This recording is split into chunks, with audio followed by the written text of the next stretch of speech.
Good morning, students. So today we are here. The class is still on, and we are discussing. We are going to study our second chapter from our book Flamingo, which is known as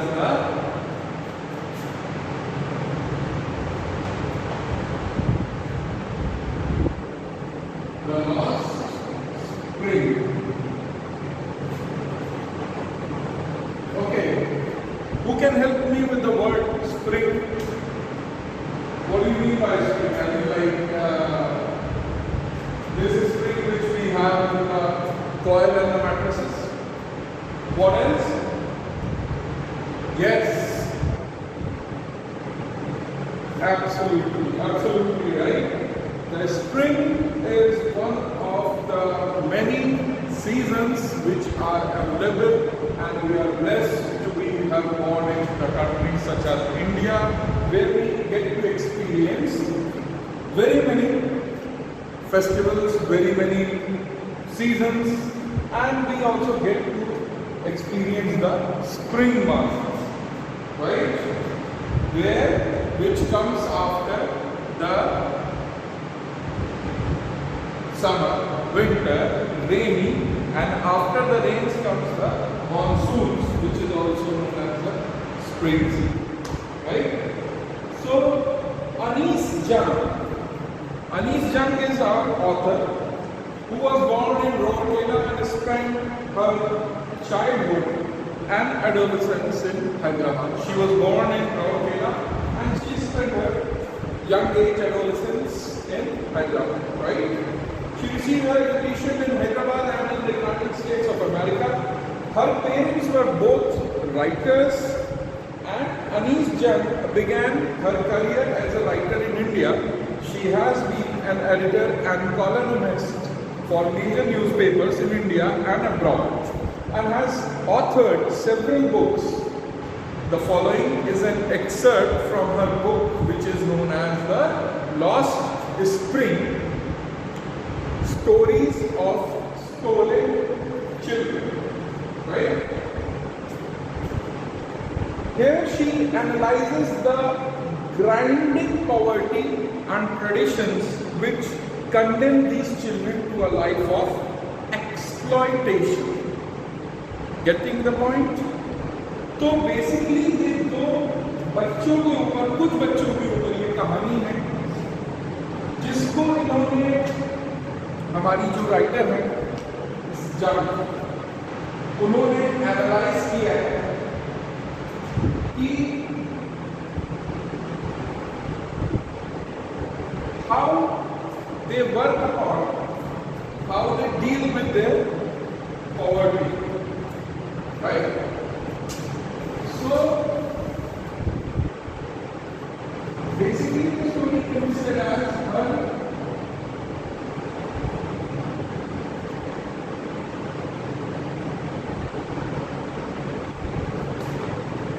the children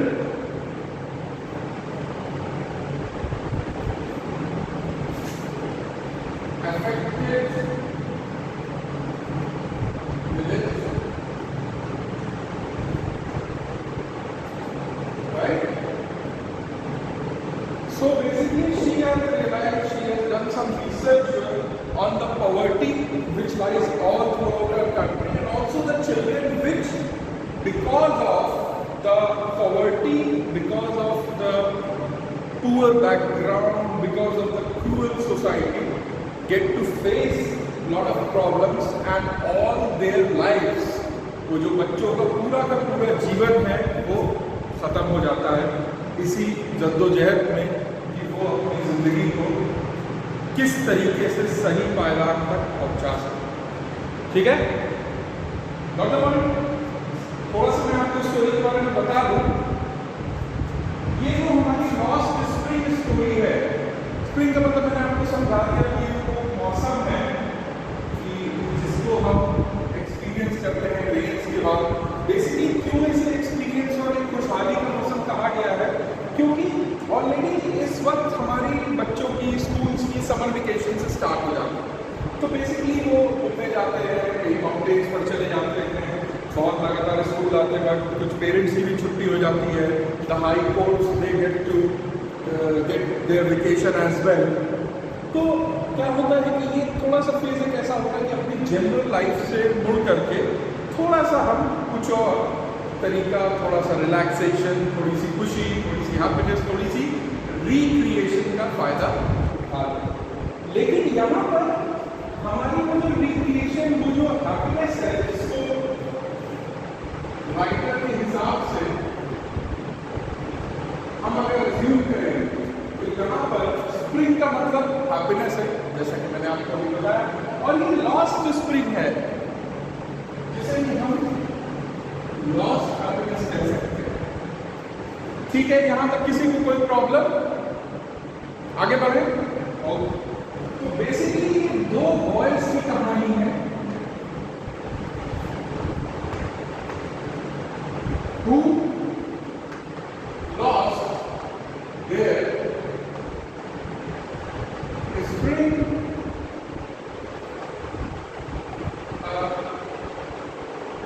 phase of life। मतलब वो अपनी जिंदगी में इतना ज्यादा busy रहे, या यूं कह लीजिए कि अपने बोथ एंड्स को डेली ब्रेड एंड बटर कमाने के लिए इतना ज्यादा जद्दोजहद में, भाग दौड़ में फंसे रहे। We all are very blessed as a matter of fact. अगर हम सोचें तो हम लोग बहुत लकी हैं कि ऐसे फैमिली में, ऐसे परिवार में हमारा जन्म हुआ है कि जहाँ पर हमारे पेरेंट्स ने हमें दुनिया की सारी चीज़ें, सारे अवसर, तभी मैं कहता हूँ कि every day we should be thankful to God. हमें भगवान से प्रार्थना करके सिर्फ इतना ही हमें शुक्रिया अदा करना चाहिए कि आपने हमें इतने अच्छे पेरेंट्स दिए, सभी कुछ दिया, खाने को रोटी दी, रहने को मकान दिया, रहने को दिए, जो भी हम चाहते हैं, जैसा भी हम चाहते हैं, at one point of the time on the other हम उसे कर लेते हैं, राइट। लेकिन ये दोनों जो हमारे कैरेक्टर्स हैं स्टोरी के, ये दोनों जो लड़के हैं, उनके साथ ऐसा नहीं होता है। The story lost spring deals with the deplorable condition of poor children who get forced to miss the single joyful moments of childhood because of their socio-economic conditions। Getting the point? क्या मैंने बताया आपको? Socio-economic conditions। The two boys who lost their spring, which is a phase of life, because of what? Because of socio-economic conditions। मतलब they just get to need to make both their ends meet। both their ends meet का मतलब hand to mouth। रोज कमाएंगे, रोज गड्ढा खोदेंगे, रोज मजदूरी मिलेगी, रोज जा करके काम करेंगे, तब जा करके कुछ पैसा कमाएंगे, तब जा करके कुछ घर में राशन आएगा और खाना बनेगा।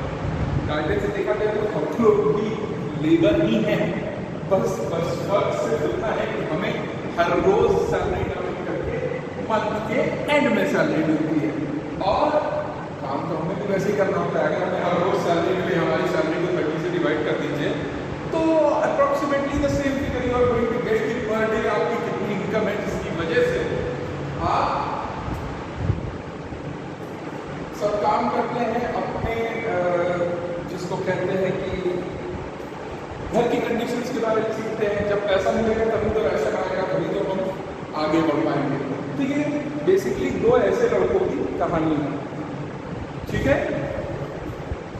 किसी को कोई प्रॉब्लम? हाँ,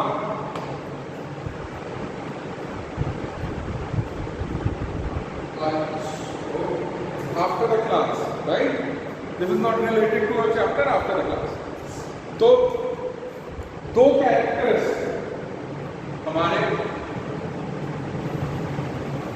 इस कहानी के, दो कैरेक्टर्स हैं जिनका नाम है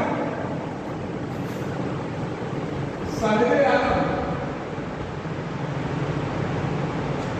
हाँ, दैट्स राइट, राजा साहब को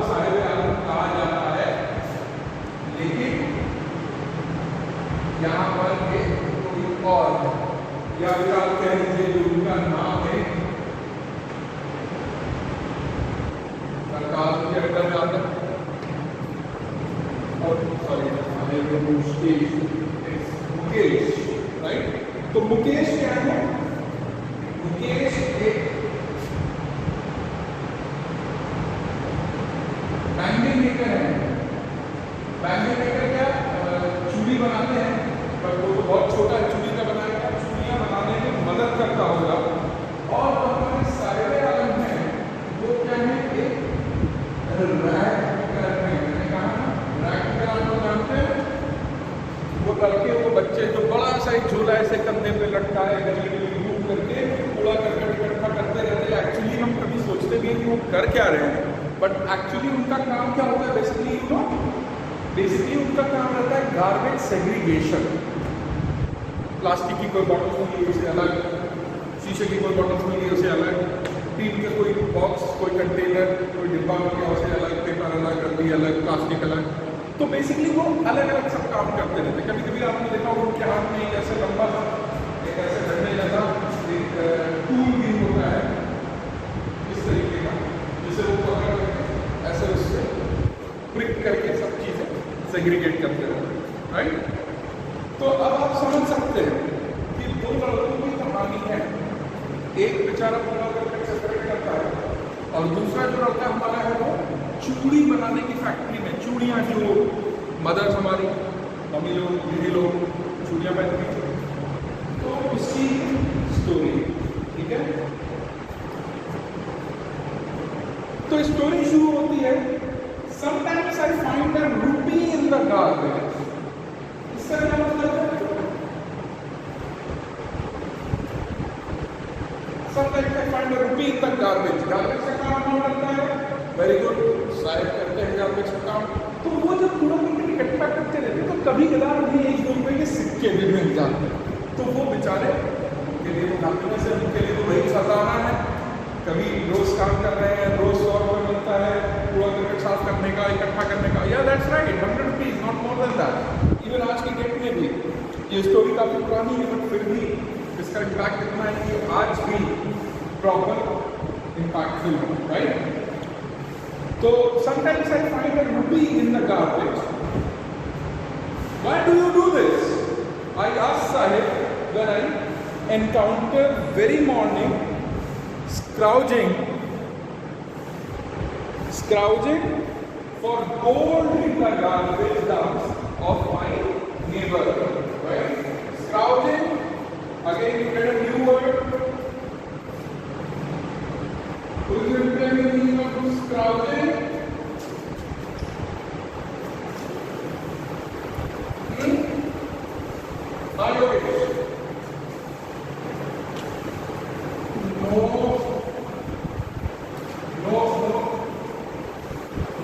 Okay, give it another try. I'm writing this up, okay?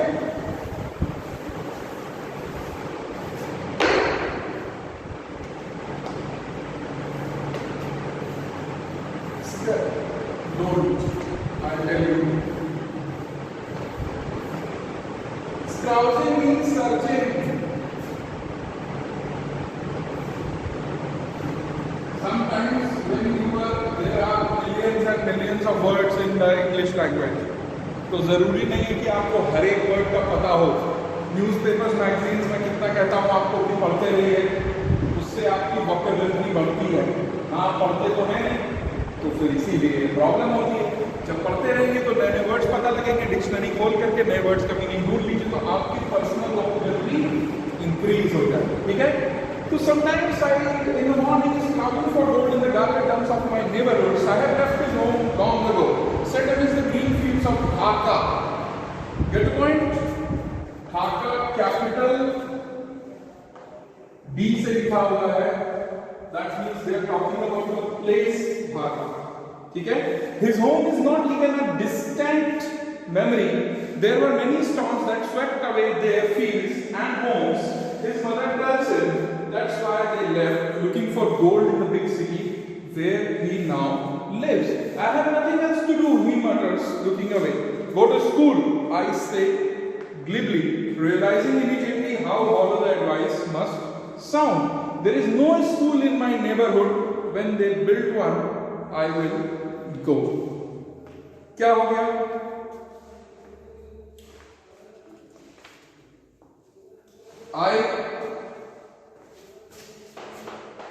Who is I in this story?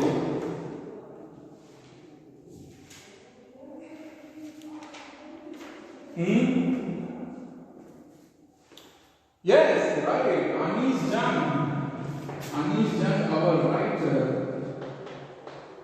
Obviously, she is writing the story. She is imagining herself to be as one of the boys, and वो बता रही हैं कि उनका जीवन चल कैसे रहा है, क्या क्या उनके जीवन में होता है. If I start at school, will you come? I asked, half joking. Yes, he says, smiling broadly. A few days later, I see him running up to me. Is your school ready? It takes longer to build a school, I say, embarrassed at having made a promise that was not meant, but promises like mine abound in every corner of his bleak world. After months of knowing him, ठीक है, I asked him his name. So I actually is Anish Jan, and Anish Jan is talking. Part 1 we are talking about, ठीक है, Part 1 Sahib की story हम discuss कर रहे हैं, 2 parts में है, ठीक है, कोई कंफ्यूज होने की जरूरत नहीं है. पार्ट 1 है, आगा की स्टोरी साहिब आलम की है. अनीस जन इज टॉकिंग टू साहिब आलम. ठीक, अब कहां उन्हें साहिब मिल गए, कहां थोड़ा लफड़े मिल गए, या ये वहां पर क्या कर रही थी, इसके बारे में नहीं बताया गया है. We should not put our mind into that. Sometimes the stories, जैसा कि हमने ऑलरेडी कहा, उनकी बुक से ली हुई है, तो हम लोग ये once upon a time there was a boy, इस तरीके से स्टोरी नहीं बिगिन हो रही, तो उससे परेशान होने की जरूरत नहीं है. जहां से बिगिन हो रही है वहीं से हम लोग उसे पढ़ रहे हैं. ठीक है, आगे बढ़ रहा हूं. After months of knowing him, I asked him his name. Sahib Alam, he announces. इन्होंने उनसे उसका नाम पूछा, उसने बताया साहिब आलम. He does not know what it means. If he knew its meaning, Lord of the universe. Actually, Sahib आलम का मतलब होता है Lord of the universe. राजाओं के लिए ये चीज यूज होती थी, लेकिन उसका जो शब्द है उसका मतलब है कि यूनिवर्स, ब्रह्मांड के देवता. ठीक है. He does not know that what it means. It knew if its meaning, Lord of the universe, he would have a hard time believing it. अगर उस बेचारे को पता होता कि उसके नाम का मीनिंग पूरे ब्रह्मांड के देवता है, तो उसको बेचारे को बड़ी तकलीफ होती कि वो कूड़ा करकट बटोरने वाला काम करता है और नाम उसका साहिब आलम है. जी हाँ, इसीलिए मैंने आपसे कहा कि ये सरकाज़्म है. जो कहा गया है दरअसल में वैसा बिल्कुल भी नहीं है.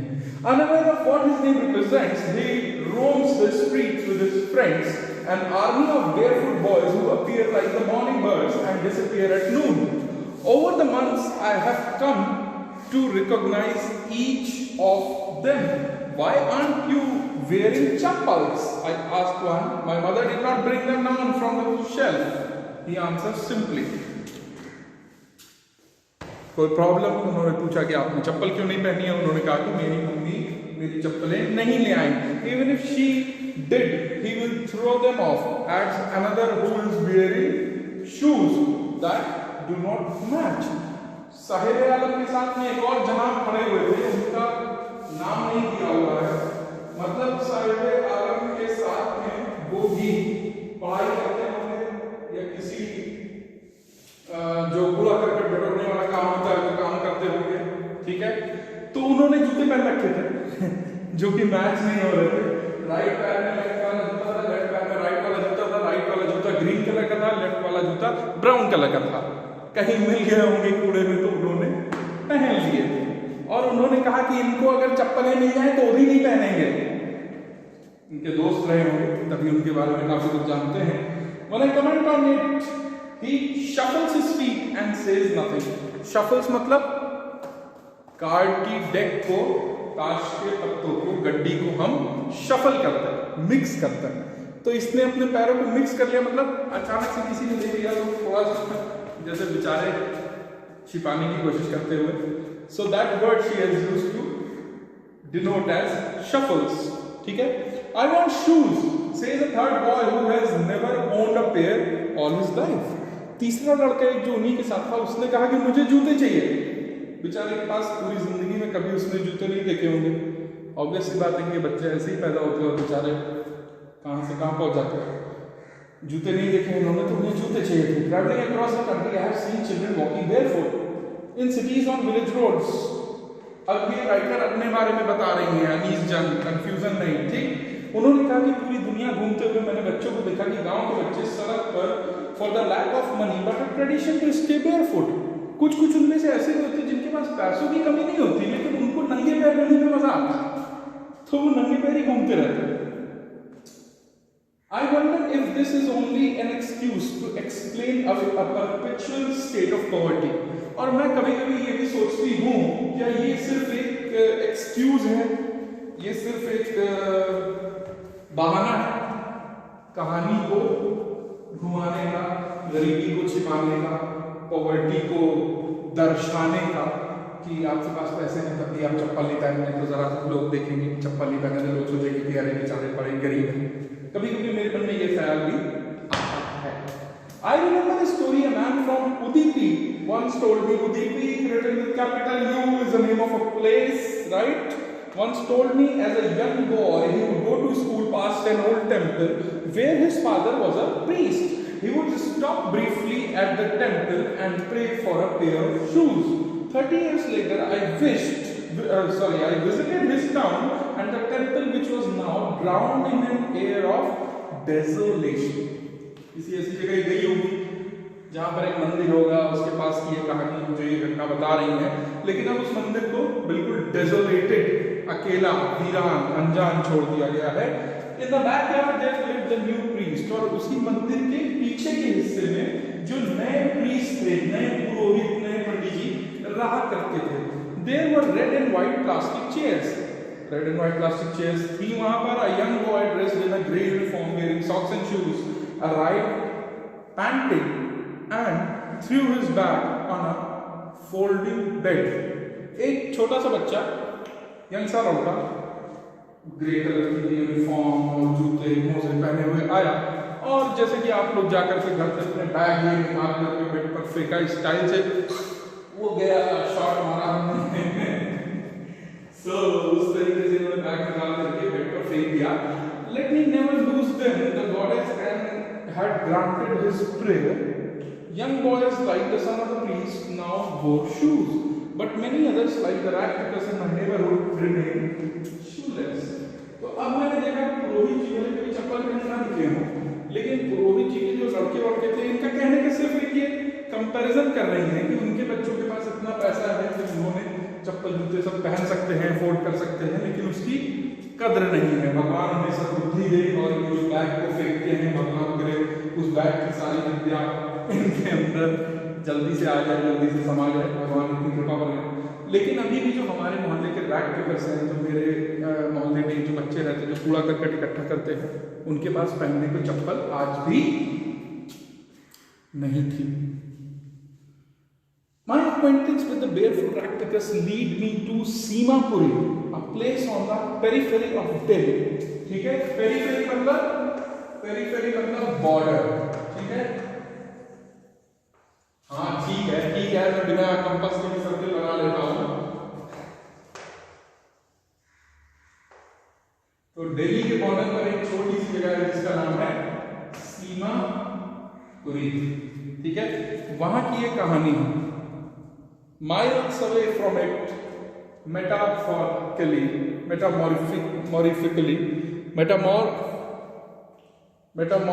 का मीनिंग कौन बताएगा मुझे?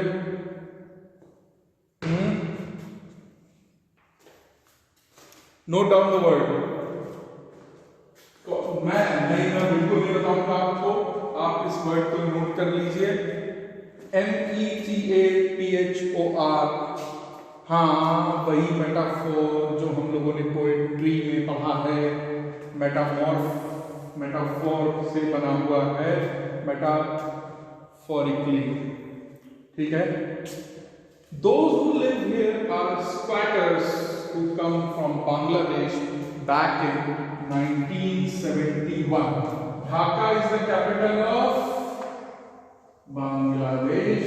ये यहाँ पर हमें अपनी कनेक्टिविटी मिल गई। तो बांग्लादेश से जो लोग आए हुए थे वो कहाँ रहते हैं? वो रहते हैं सीमापुरी में।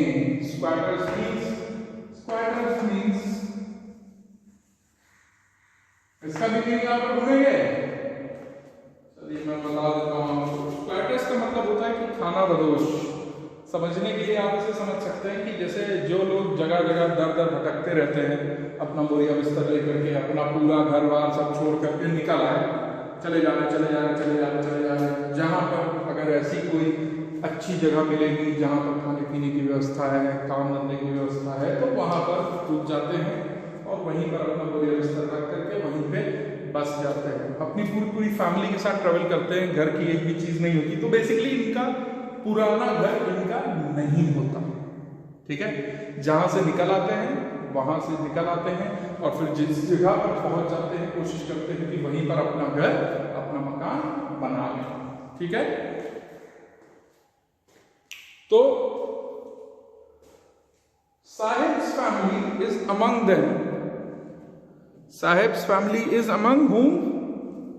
Sahib's family is among these people who have come from Bangladesh, right? Sahib's family is one of them. Simapuri was then a wilderness. It still is, but it is no longer empty. उस समय तक सीमापुरी खाली पड़ी हुई रहती थी। दिल्ली से काफी दूर एक छोटा सा जगह है, कस्बा कह लीजिए आप, जैसे हमारा फाफामाऊ है, उसी तरीके का एक कस्बा था, लेकिन फाफामाऊ तो शहर बहुत करीब है। Seemapuri is quite far from Delhi, और वहाँ पर पहले तो वो शहर, वो कस्बा छोटा सा खाली था, लेकिन अब वहाँ पर भी दसियों हजार लोग रहने लगे। और इन स्ट्रक्चर्स ऑफ मड, मिट्टी के विचारों ने घर बना रखे हैं, और तकरीबन हजारों दसियों हजार वहाँ पर रैग पिकर्स, यही कूड़ा करकट इकट्ठा करने वाले लोग रहते हैं, वो रहते हैं। They have lived here for more than 30 years without an identity. 1971 से लेकर के आप 30 साल हो गए, समझ लीजिए कि 2000 तक की ये स्टोरी की बात कर रहे हैं, और उसके ऊपर 20 हम और जोड़ रहे हैं, तो अब 50 साल पहले की बात हो गई कि बिना आइडेंटिटी, बिना आईडी कार्ड, बिना आधार कार्ड, बिना आईडी के वो लोग वहाँ पर रहते हैं और कूड़ा करकट इकट्ठा करते हैं, और उन्हें जहाँ से जो कुछ भी मिलता है उसी को बेच करके अपनी 2 वक्त की रोटी चलाते हैं, ठीक है। बोर तो नहीं हो रहे? ओके, चलिए। सो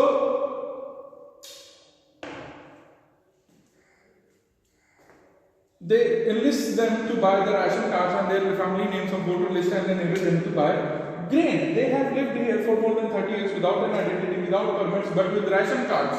उनके पास कुछ भी नहीं है, कोई परमिशन नहीं है, कोई आईडी कार्ड नहीं, लेकिन उनके पास राशन कार्ड है।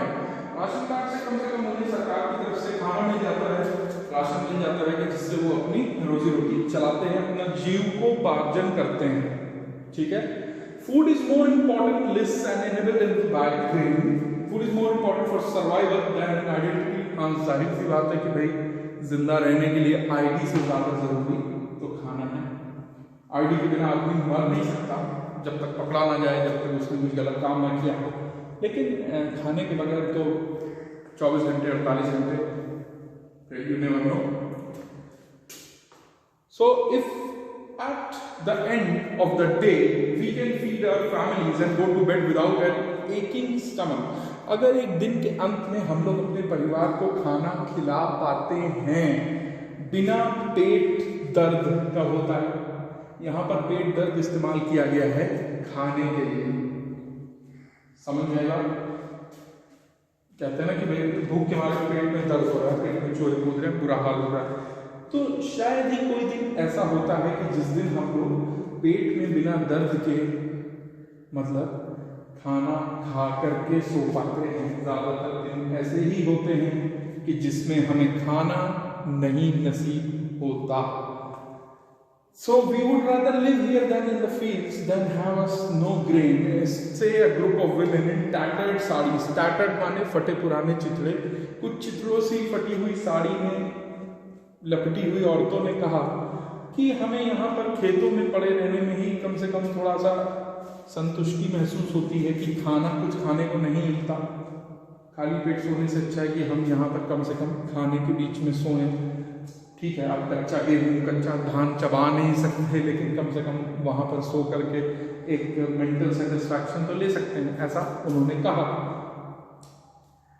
When I asked them why they left the beautiful land of green fields and rivers, जब मैंने उनसे पूछा कि भाई आपका बांग्लादेश जहाँ पर बहुत सारे रिवर्स, बहुत सारी नदियाँ, हरियाली, खाना पीना सब कुछ था, तो आपने उसे छोड़ क्यों दिया?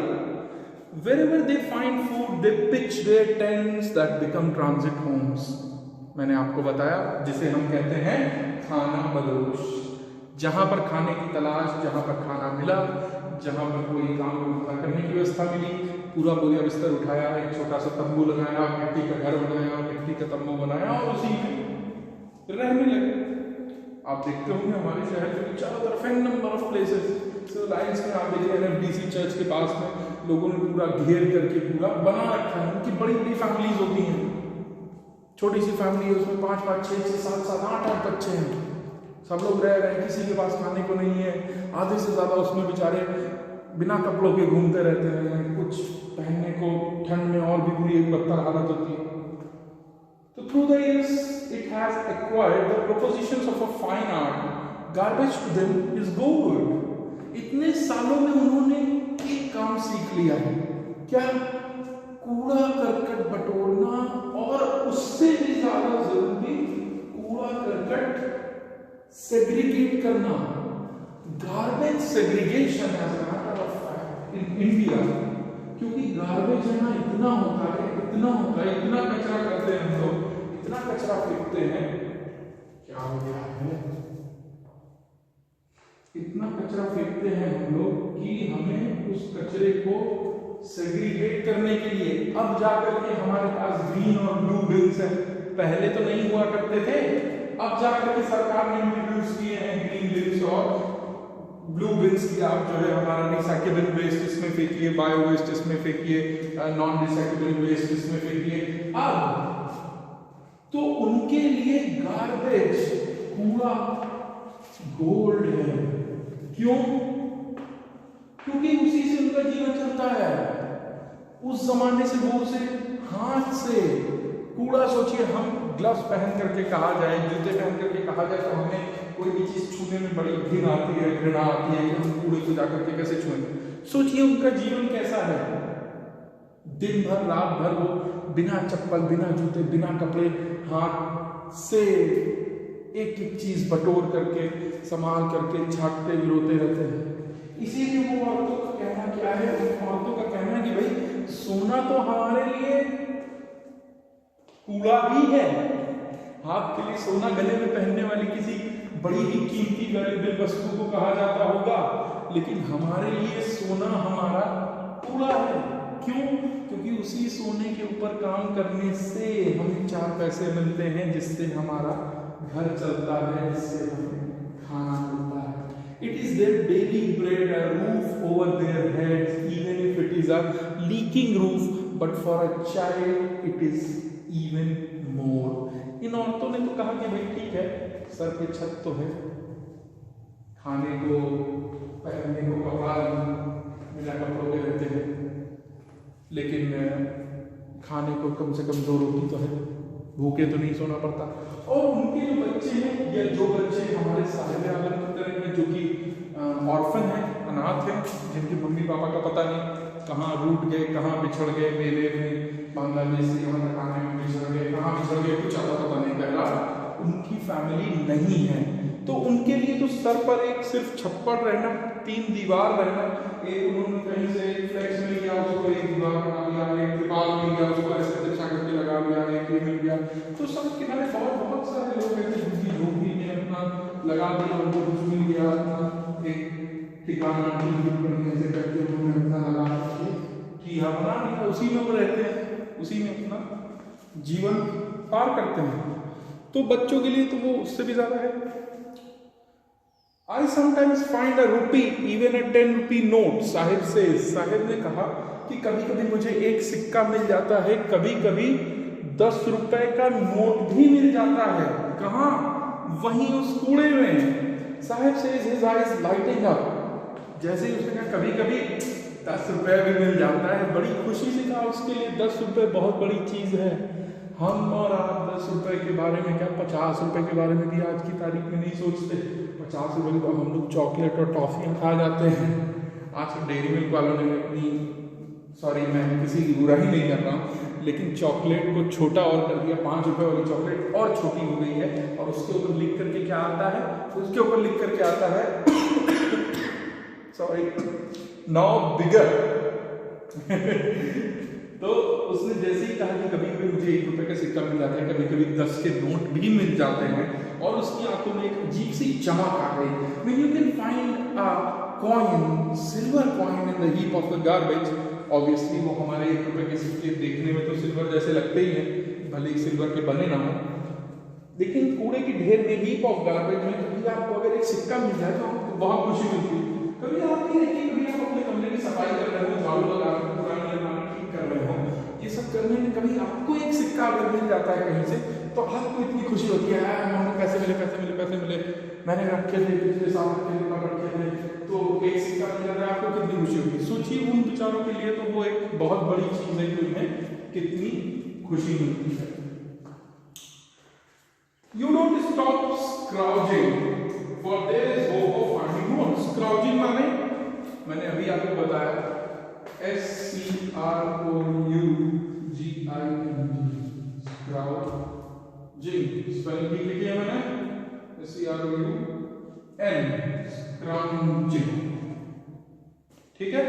स्क्राउजिंग का मतलब वही कूड़े करकट को हाथ से छाटना, गिराना, सेग्रीगेट करना, ठीक है। So, for there is hope of finding more. It seems that for children, garbage has a meaning different from what it means to their parents. For the children, it is wrapped in under. For the elders, it is a means of survival. अच्छा, अब इनका कहना यह है कि उनके जो बच्चे हैं, उनके माता पिता के लिए कूड़ा गार्बेज है, गोल्ड है, सर्वाइवल है, जीवन को चलाने का एक जरिया है, क्योंकि कूड़े में फेंकी हुई कोई भी चीज वेस्ट नहीं होती, उनका ये मानना है। वो सारा का सारा वैल्यूएबल है। पेपर का कहीं इस्तेमाल हो जाता है, टिन का कहीं इस्तेमाल हो जाता है, प्लास्टिक का कहीं इस्तेमाल हो जाता है, हर चीज का कहीं ना कहीं इस्तेमाल हो जाता है। जो बनाना की स्किन है, फ्रूट स्किन है, जो वेजिटेबल वेस्ट है, बायोलॉजिकल वेस्ट है, ये जो सारी चीजों का वेस्ट है, ये सारी चीजें खाद बनाने में, मैन्योर बनाने में इस्तेमाल हो जाती है, जिसे हम बायो वेस्ट कहते हैं, ठीक। लेकिन ऐसा मानना सिर्फ पेरेंट्स का है। बच्चों का मानना क्या है? बच्चों का मानना यह है कि वो उनके लिए खुशी का पिटारा है। कूड़े का अंबार मतलब खुशी का अंबार, कूड़े का ढेर मतलब खुशी का ढेर। क्यों? क्योंकि कभी ना कभी उन्हें एक आध सिक्के, एक आध नोट, एक आध कोई और काम की चीज, एक छोटी सी गाड़ी, छोटे बच्चों को खेलने के लिए अपनी टॉय कार फेंक दी, कूड़े में चली गई, पहुंचते बहुत दिनों से पड़ी रही, उनको मिली तो वो उसे बांध करके ला लिया, उसे खेल। बचपन तो बचपन ही है।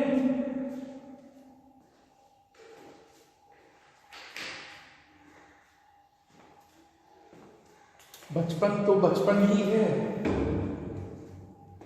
आप को अगर छोटी सी भी खुशी किसी भी चीज से मिलती है तो कितनी हैप्पीनेस मिलती है। उसी तरीके से बच्चों को कभी कोई एक खिलौना, कभी कोई एक सिक्का, कभी कोई चीज मिल जाती है तो इन बच्चों को बड़ी खुशी मिलती है। तो पेरेंट्स के लिए वो जीवन को चलाने का एक जरिया है और बच्चों के लिए वो लाइफ की हैप्पीनेस है, ठीक है।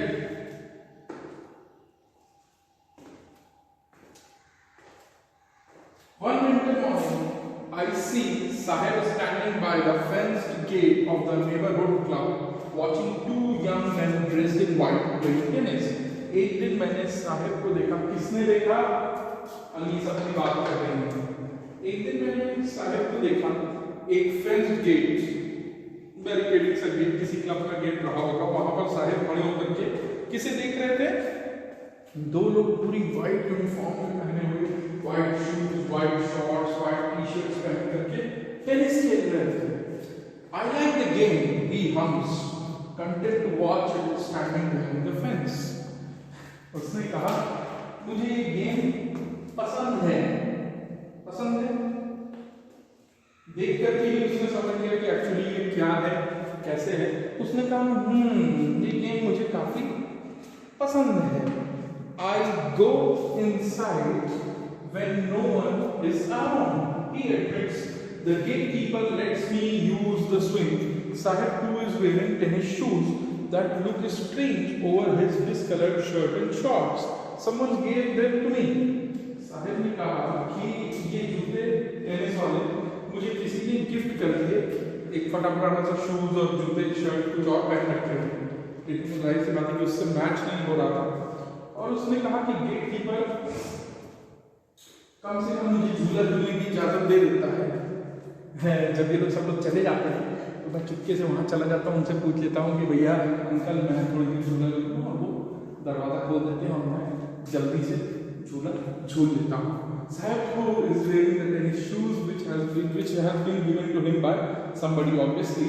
Someone gave them to me, he says in the manner of an explanation.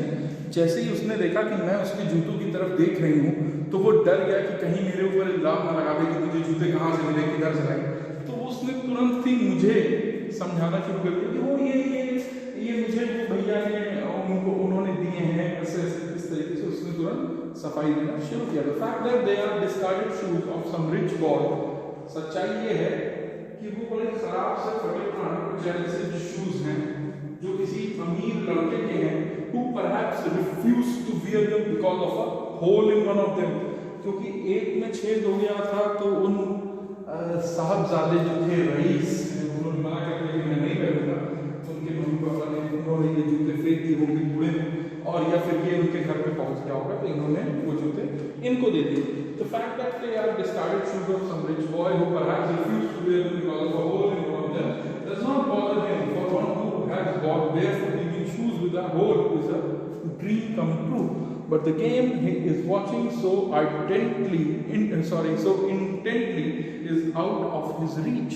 लेकिन वो जो टेनिस देख रहे हैं, वो टेनिस का गेम इनकी रीच से, इनकी पकड़ से बहुत बहुत दूर है। हाँ, जो बच्चा जिसने ज़िंदगी में कभी चप्पल ही नहीं पहनी हो उसके लिए एक फटा हुआ छेद वाला जूता भी बहुत इंपॉर्टेंट है। हमारे शूज में छोटा सा क्रैक आ जाता है तो हम ऐसा सोचते हैं। मैं अगर अपनी बात करूँ, personally I am talking about, कभी मेरे शूज़ पुराने हो जाते हैं, ख़राब हो जाते हैं। वैसे तो ख़राब चीज़ें जल्दी नहीं होती, मैं केयर करता हूँ उनकी, तो काफ़ी सालों साल तक चलते हैं। 5 साल 6 साल के बाद अभी मेरा एक पुराना ब्लू वाला शूज़ ख़राब हो गया था, तो मैंने उसे हमारे जो एक सिक्योरिटी गार्ड हैं उनसे पूछा कि आपको शूज़ की ज़रूरत है, आप सिक्योरिटी गार्ड हैं, आपके पास जूते नहीं हैं, आप चप्पल पहन के काम करते हैं। तो उन्होंने कहा कि हाँ साहब हमको ज़रूरत है, तो वो शूज़ मैंने उनको दे दिया। Believe me, I felt really happy from inside. हमारे लिए वो जूते बड़े पुराने हो गए हों, मैंने पहन लिया हो, बहुत पहना हो, उन्हें संभाल करके रखा था, बहुत पहना था, बहुत यूज़ किया था, लेकिन अब अगर वो कूड़े में फिकने की बजाय, फिकती तो कोई चीज़ नहीं है, वो यहाँ तक पहुँच जाती, लेकिन अगर उन्हें ज़रूरत है तो मैंने उन्हें दे दी। ठीक, आपको ये इसलिए नहीं बताऊँ कि मैंने कोई बड़ा कमाल महान काम किया, लेकिन जब आप अपने आप से कुछ कर सकते हैं, कभी करके देखिए, you will feel very much happy from inside. Okay, so this morning Sahib is on his way to the milk booth. In his hand is a steel canister. हाँ, मैं जान रहा हूँ कि आप लोग बोर हो रहे हैं। अच्छा, नहीं हो रहे? Okay, बस we'll finish this part, then we'll stop. Okay. This morning, Sahib is on his way to the milk booth. In his hand is a steel canister. I now work in a tea stall down the road, he says.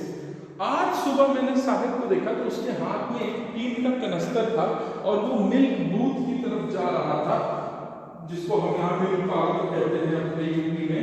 In his way to the milk booth, in his hand was a steel canister. I now work in a tea stall down the road.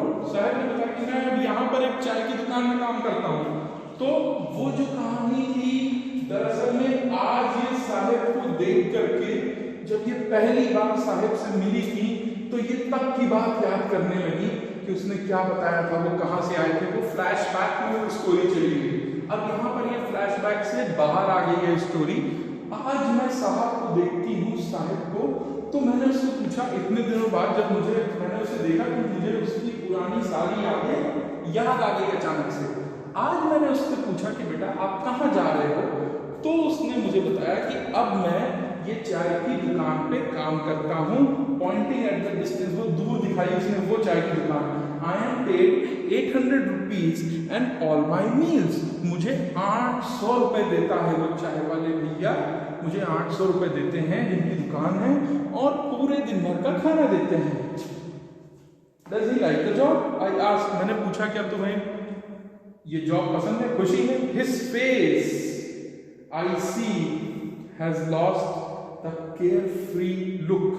मैंने उसकी शक्ल देखी और उसकी चेहरे पर वो जो केयरफ्री, मुझे किसी बात की चिंता नहीं है, यहाँ घूम रहे, वहाँ घूम रहे, कूड़ा इकट्ठा कर रहे, कूड़े में कोई सिक्का मिल गया खुश हो गए, नहीं मिला तो भी खुश है, खाना मिला तो भी खुश है, नहीं मिला तो भी खुश है, हर हाल में तो खुश था, केयरफ्री था।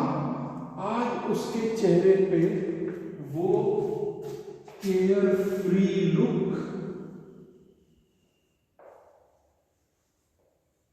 is gone,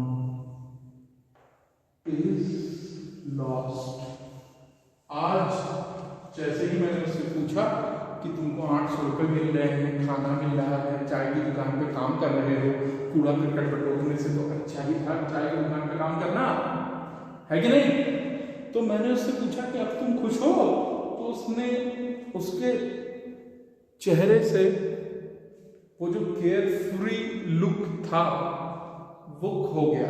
मतलब दरअसल में शायद वो खुश नहीं था। जैसा कि मैंने पहले उसे कूड़ा करकट, या जिसको हम कहें कि गोल्ड का कारोबार करते हुए देखा था, तब जब वो इतना खुश दिखता था, आज वो इतना खुश नहीं दिखा। The steel canister seems heavier than the plastic bag he would carry so lightly over his shoulder. वो जो स्टील का कनस्तर था, शायद वो जो कंधे पर बोरी लटका के घूमता था, शायद उस बोरी से कुछ ज्यादा ही भारी था। The bag was his. वो बैग जो अब उसने लटका रखा था, वो बैग उसका खुद का था। सॉरी जो बैग वो यूज करता था कूड़ा उठाने के लिए, शायद वो उसका खुद का रहा होगा, या जो लोग उनसे ये कूड़ा उठाने वाला काम करवाते थे उनका रहा होगा। अब ये कैनिस्टर जो है ये उस आदमी का है जिसकी चाय की दुकान है। साहेब अब अपना खुद का मालिक नहीं रह गया है। समझ में आई बात? क्या समझाना हमें चाह रहे हैं कि life is not the same at every point of time. ये तो हो गई कहानी की बात, बहुत अच्छी कहानी है, आधा पार्ट फिनिश हुआ है। In the next class we are going to discuss about the story of Mukesh who is a bangle maker. अगली क्लास में हम लोग उसकी कहानी डिस्कस करेंगे। यहाँ पर साहिब की कहानी खत्म होती है, लेकिन राइटर हमें इससे ये बताना चाहते हैं कि हाथ की पांचों उंगलियां बराबर नहीं हैं। लाइफ की सारे एस्पेक्ट, लाइफ की सारी स्ट्रैटेजीज, सारी एक्सपीरियंसेस बराबर बिल्कुल नहीं होते हैं। आज कुछ है, आपको स्कूल में बहुत खुशी मिल रही है, बहुत अच्छा लग रहा है, आप उसकी केयर नहीं करते, छुट्टी हो जाती है तो आपको बहुत खुशी मिलती है, आपको स्कूल से घर जाने की जल्दी बची होती है। बट कल को जैसे हम अपनी जगह पर पहुंच गए हैं, हम वर्क कर रहे हैं, काम कर रहे हैं, तो हमारे ऊपर कुछ बंदिशें, कुछ प्रेशर, कुछ दबाव, कुछ रूल्स, कुछ रेगुलेशंस बिल्डअप हो जाते हैं।